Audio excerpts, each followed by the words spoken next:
Hey guys, Ryan, fire alarm dude 2903, and the fire alarm system in my dorm is now hooked up. So here's what the panel is. It's a Firelight ES200X. I've mentioned that in the previous video, but the system is now powered up.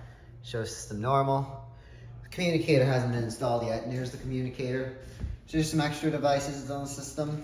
There's another pull station right there from the old panel. And look, you can see the pull stations are now programmed. They're flash scan. They have not tested the alarms yet. They're gonna do it while nobody's here. And the smoke detectors are now flashing, so you can see that. Look at that. And they also powered the heat detector to the laundry room too. So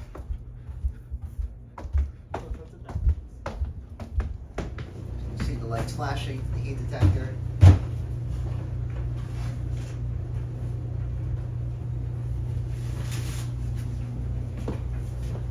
So, anyways, sorry, somebody just, one of my dorm mates is doing laundry right now. I'll show you the smoke detector in my room. It's not running.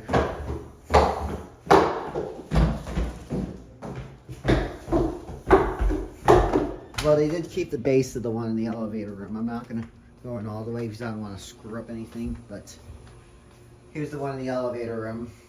They kept the old base for it, not put a new base on it. So I think it kind of looks ugly with the old base.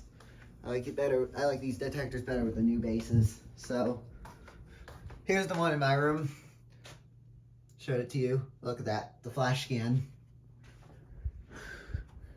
And it's funny enough, well, it's weird, like how it's usually common to see a horn and a pull station right here, but instead they mounted the pull station right here. Well, it's always been that way, even with the NFS 320. It's flashing a little bit faster than it did with the NFS 320. The NFS 320 was like blink, blink, blink, blink, but this is a little more faster. So anyways, thanks for watching. Enjoy, like, comment, subscribe.